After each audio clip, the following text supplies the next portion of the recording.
এখন আগের ঝুমুরের সাথে কথা বলছেন, যে দুর্বল ছিল, বোকা ছিল। এখন আপনি পরীর মার সাথে কথা বলছেন। পরীর মা অন্য মানুষ, অনেক সাহসী। আপনি ঝুমুরের সাথে যা খুশি তাই করতে পেরেছেন, যখন যেমন খুশি। পরীর মার সাথে সেরকম কিচ্ছু করার সাহস আপনি দেখাতে আসবেন না।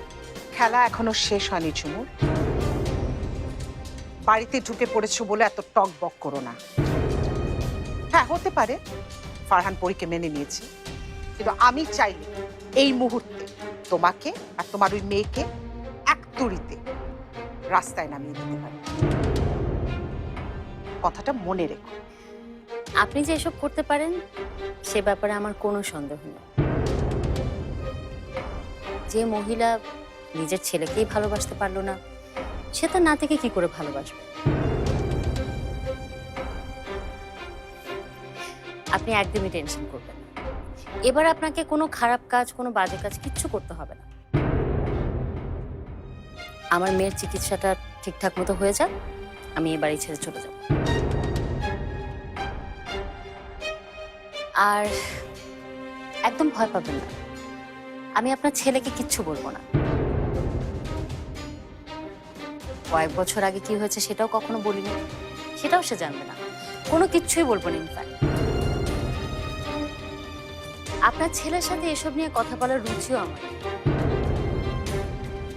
সে একটা কাপুরুষ, এর বেশি কিচ্ছু না। যে ছেলেটা বিপদের সময় আমার পাশে দাঁড়ালো না, আমার আমার বিরুদ্ধে মিথ্যা কথার বিরুদ্ধে একটা কথা বললো না, তাকে আমি আমার যোগ্য মনে করি না। তাকে আমি আমার মন থেকে অনেক আগে বের করে দিয়েছি।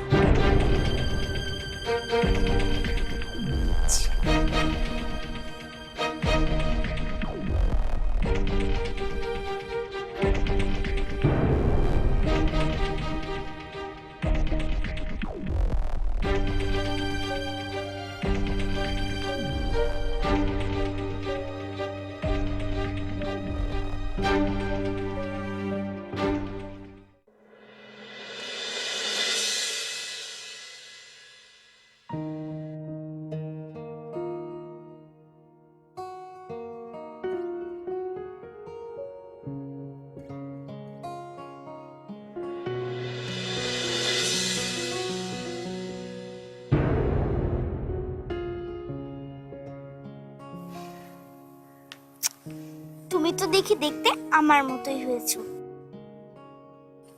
কিন্তু তোমার মুখের হাসিটা দেখে মনে হচ্ছে তোমার মনটা অনেক খারাপ। আচ্ছা ঠিক আছে, আমি তোমাকে একটা রাজপ্রাসাদ দিব, একটা রাজপুত্রের সাথে বিয়ে করাবো। তখন তোমার অনেক ঘোড়া হবে, হাতি হবে, তুমি ওদের পিঠে চড়ে বাপের বাড়ি যাবা। রাজপ্রাসাদ দেখেছো তুমি কখনো? না, সামনে থেকে দেখিনি। হাতি ঘোড়া দেখেছো? তাহলে কি করে আঁকবে? আমি অনেকগুলো হাতি ঘোড়া আর রাজপ্রাসাদ কিনবো। ওরে বাবা, রাজপ্রাসাদ হাতি ঘোড়া কিনতে টাকা লাগে, অনেক টাকা। তোমার কাছে এত টাকা আছে? আমি জানি তোমার আম্মুর কাছেও এত টাকা নেই।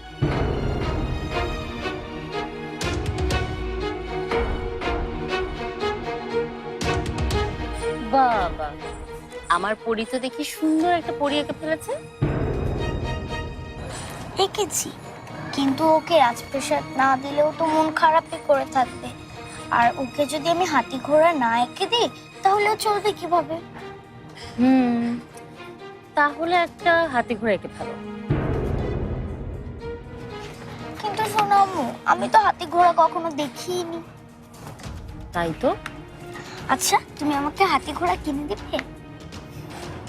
ঠিক আছে, দিব। কিন্তু দাদি তো বলে